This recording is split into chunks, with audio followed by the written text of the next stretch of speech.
Hola otra vez. Seguimos haciendo los problemas de los exámenes de Ingeniería Técnica Industrial de la UNED. En este caso vamos a hacer el problema 2 del curso 2018-2019, correspondiente al septiembre del 2019, original. ¿Vale? Bueno, es un problema de campo eléctrico, en donde la parte eléctrica va a ser simplemente calcular la fuerza que un campo eléctrico ejerce sobre dos cargas que van a formar un dipolo, y en todo caso la dificultad, bueno, si podemos, si hablamos de alguna dificultad, es porque nos preguntan sobre el momento de un par. Es algo que se ve en mecánica y que veréis en segundos, supongo, con bastante más profundidad. Aquí en nuestro problema vamos a ver, simplemente vamos a ver cuál es el par, el momento de un par de fuerzas, sus características fundamentales, que nos permitirán hacer el problema sin ir más allá de lo que realmente nos interesa para resolverlo, ¿de acuerdo? Pues venga, vamos a por ello. Aquí lo tenemos. Fijaos, nos dicen que un dipolo, como siempre, vamos a estudiar, a leer el problema tranquilamente. Un dipolo eléctrico está formado por dos cargas de signos opuestos, como es lo que es siempre un dipolo, de valor Q y menos Q. Dichas cargas están separadas por una distancia d. El dipolo se encuentra situado en un campo eléctrico externo uniforme de intensidad C. Ya veis que no nos dicen direcciones, no nos dan ninguna figura, lo supondremos horizontal, ¿no? Y bueno, y se pide momento máximo que el campo puede ejercer sobre el dipolo. Y B, trabajo que se debe ejercer o que debe ejercer un agente exterior para hacer girar el dipolo media vuelta a partir de la posición en la que el dipolo es colineal a las líneas de fuerza del campo. Aquí, como vamos a ver, deberían de haberse explicado un poquito más, ¿vale? Porque hay dos posibilidades según las posiciones del dipolo respecto al campo. La forma que dice aquí, colineal con las líneas de campo, ¿de acuerdo? Bueno, como decíamos, antes de empezar a hacer el problema, vamos a hablar de cuál es el momento de un dipolo, o sea, perdón, de un par de fuerzas, ¿de acuerdo? Entonces, un par de fuerzas están unidas por un brazo que vamos a llamar, y, por ejemplo, sería, pues, siempre son paralelas, ¿no? Y esto sería, pues, un típico par de fuerzas, F1 y F2. Del mismo módulo, insistimos, ¿de acuerdo? Vale. Fijaos, como la resultante es cero, claramente, el momento respecto de cualquier punto es el mismo, ¿de acuerdo? Siempre nos podríamos imaginar, por ejemplo, vamos a coger el punto medio, que es mucho más sencillo de trabajar, y nos podríamos imaginar que por ese punto pasa un eje perpendicular a la pizarra y se produciría un giro, evidentemente, ¿de acuerdo? ¿Cuál es el momento de esta fuerza, o sea, de este par de fuerzas respecto al punto P? Ya hemos hablado en otras ocasiones de que el momento de una fuerza es respecto de un punto, es fuerza por distancia de la línea de aplicación de la fuerza al punto.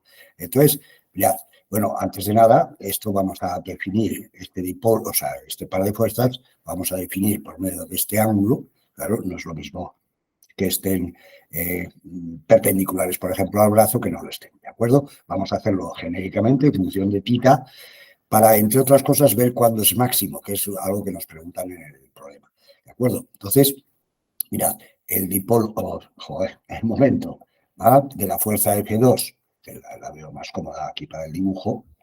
Fijaos, la línea de aplicación de esa fuerza sería esta, y su distancia al punto P, como veis, la distancia de esa línea verde, distancia de punto a recta, no tiene más misterio que es esto, ¿de acuerdo?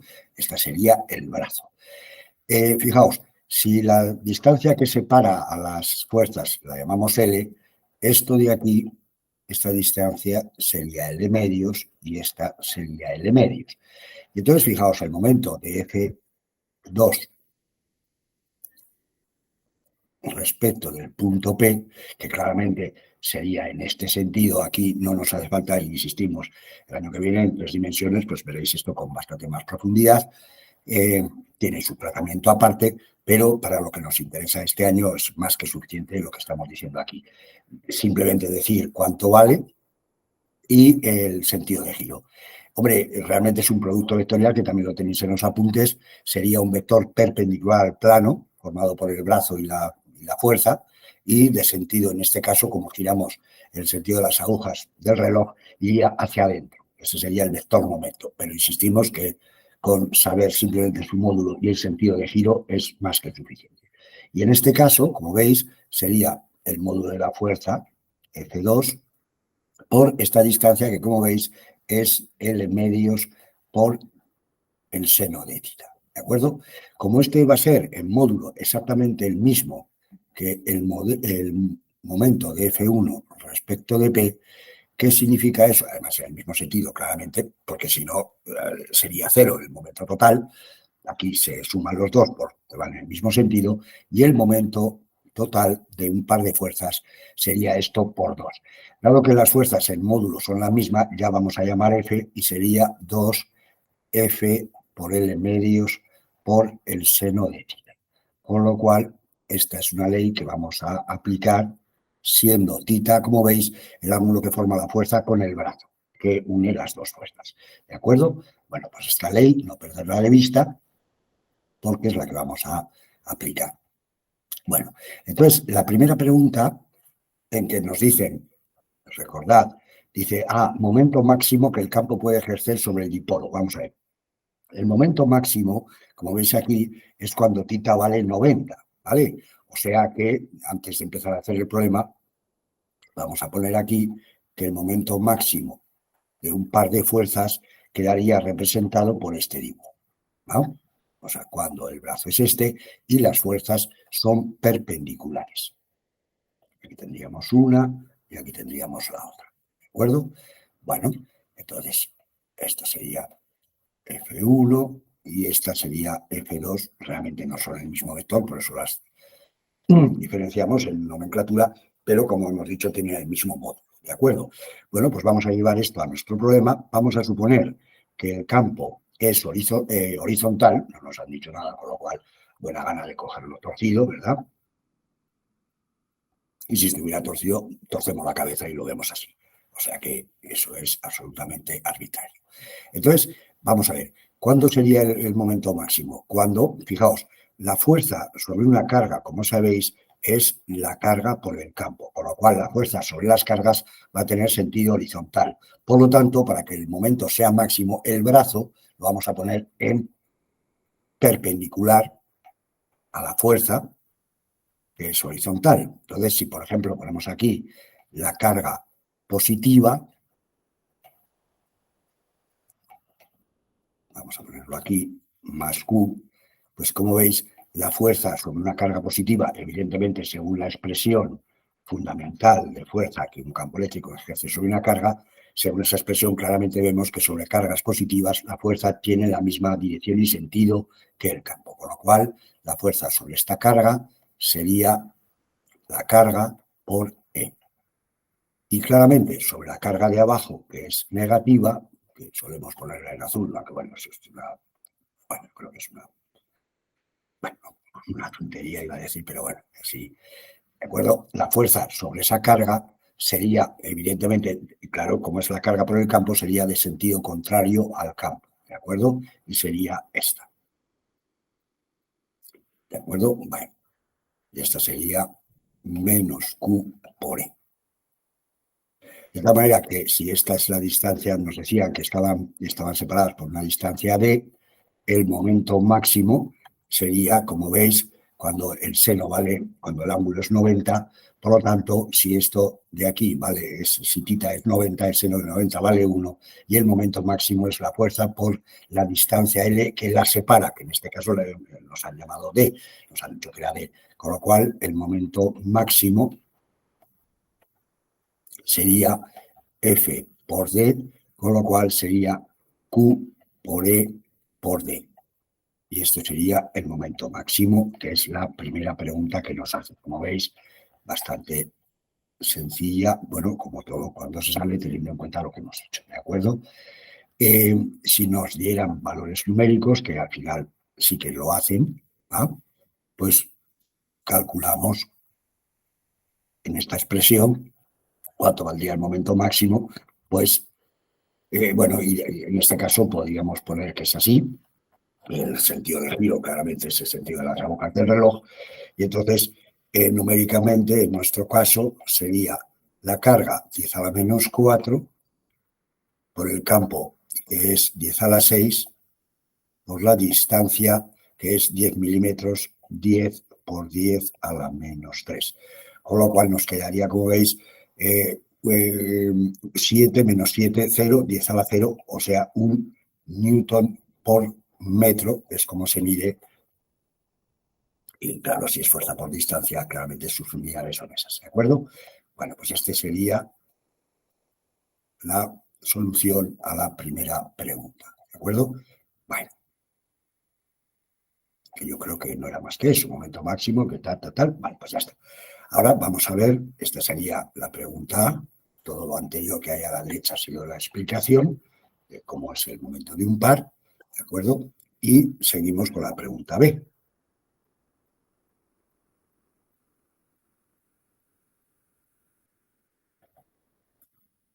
Vamos a ver. Ahora nos dicen, mirad, que el dipolo es colineal con el campo, pero hay dos posibilidades. Mirad, hay dos posibilidades claras. Mirad, si por ejemplo tenemos aquí a la positiva, más Q,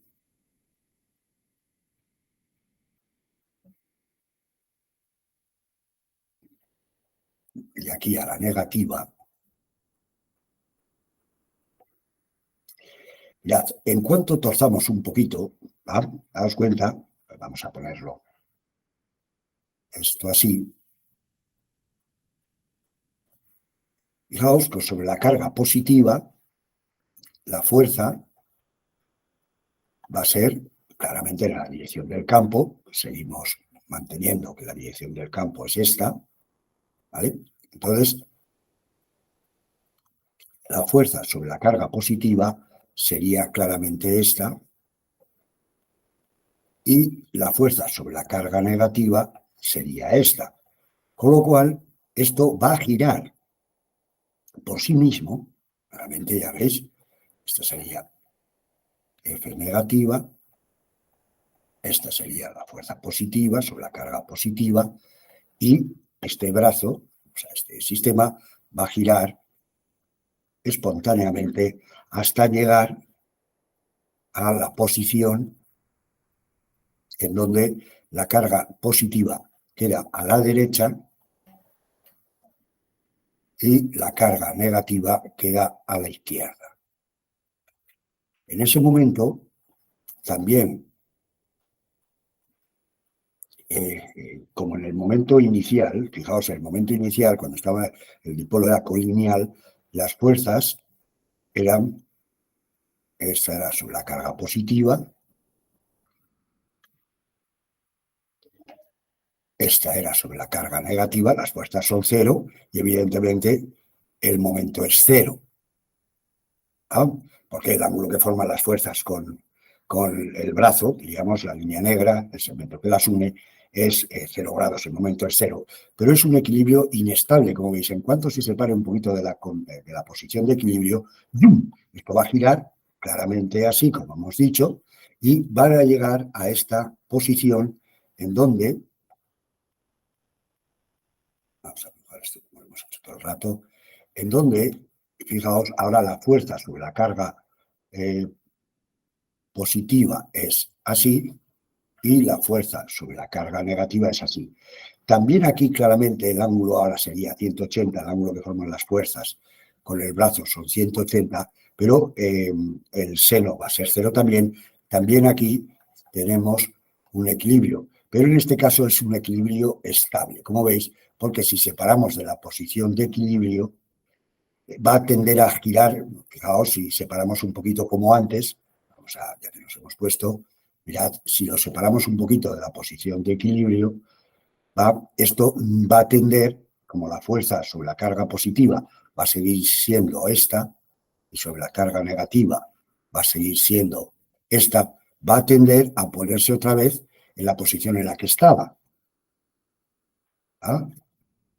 Con lo cual, esta es, perdón, esta es la negativa. Entonces, ahí veis una diferencia que claramente, si el dipolo era colineal al campo, pero como veis, la carga positiva está a la izquierda y la carga negativa está a la derecha, ¿vale?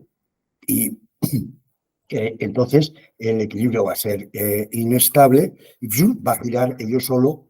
En cuanto lo separemos un poco, el momento es cero en la posición horizontal, pero en cuanto lo separemos un poquito, va a girar 180 grados para ponerse tal como marca la figura 2. En donde el momento sigue siendo cero, pero ya es un equilibrio estable.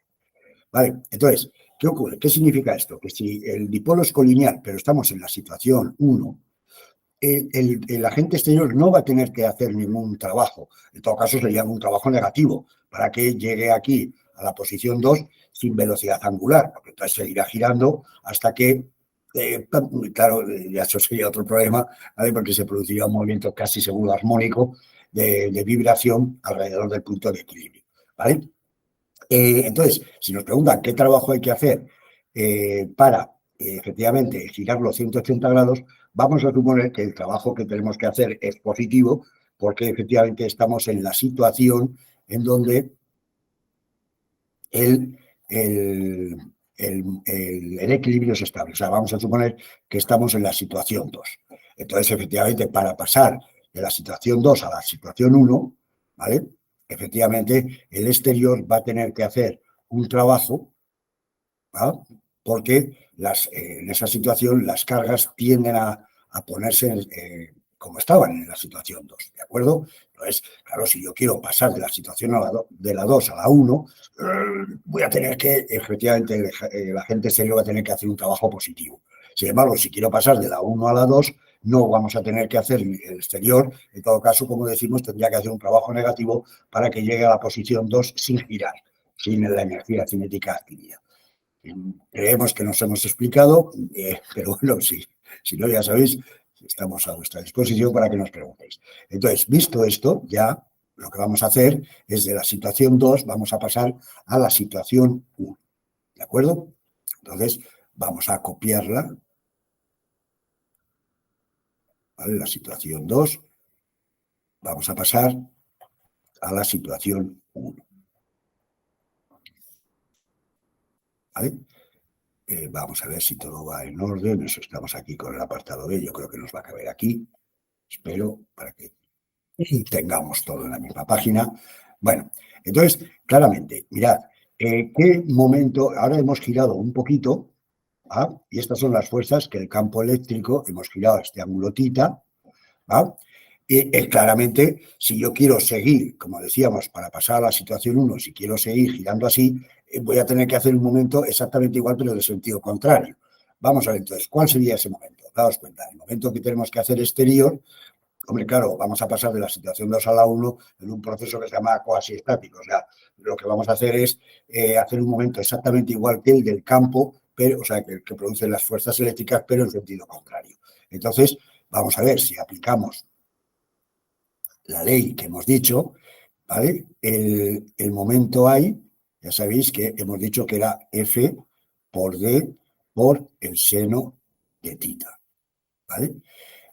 O sea que sería Q por E. Vamos a trabajar en letras, después ya sustituiríamos, ¿vale? Este sería el momento. Entonces, debemos de saber que el trabajo infinitesimal en un giro es el momento por el ángulo infinitesimal que se gire.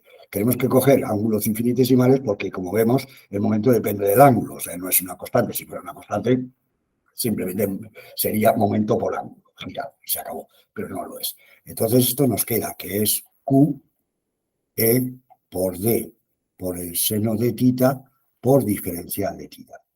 Y el trabajo que vamos a tener que hacer, por lo tanto, va a ser, como bien sabéis, la suma de todas las contribuciones infinitesimales nos la da una integral. Entre que tita vale 0 hasta que tita vale pi. Nos han dicho que giremos 180 grados. Con lo cual, sería QED, la integral, vamos, de QED por el seno de tita diferencial de tita, que ya veis, es una integral, pues hombre, de pan y melón. la integral del seno es el menos coseno entre 0 y pi. Con lo cual nos queda que el trabajo va a ser Q por D por, y ahora veis, ya veis, menos coseno de pi menos coseno de 0. Y dado que el coseno de pi vale menos 1, con este menos delante es 1, más coseno de 0 que es 1, me queda 2Q por E y por D. Y este sería el trabajo. Ahora, si queremos, pues lo podemos particularizar a nuestros datos. ¿Vale? Vamos a ver que esto quede claro que es un 0. Bueno, entonces, nada, no tenemos más que, en nuestro caso, pues ya lo ponemos, si queréis, el trabajo sería 2, la carga, vamos a ver que este 2 parece cualquier cosa, 2 veces la carga, que era 10 a la menos 4 por 10 a la menos 6, que era el campo, o sea, por 10 a la 6, perdón, el campo era 10 a la 6, y la distancia era 10 milímetros, que era 10 por 10 a la 3. Por 10 a la 10 por, perdón, 10 por 10 a la menos 3. De tal manera que, fijaos, esto ya sabíamos que me daba 7, 2, nada, me queda que el trabajo son 2 julios, como tal. Trabajo, claro, evidentemente no va a ser otra unidad que no sea el julio, dado que estamos en el sistema internacional. Pues aquí remarcamos en azul las dos soluciones, una general y otra pormenorizada a nuestros datos. ¿De acuerdo? Bueno, pues este es el problema y esperamos que, pues eso, como siempre, que nos hayamos explicado, ¿verdad? Y también, como siempre, somos un poco cansos, ¿verdad? Pues ya sabéis dónde estamos para que nos preguntéis lo que queráis, ¿de acuerdo? Pues ánimo y vamos a por los siguientes.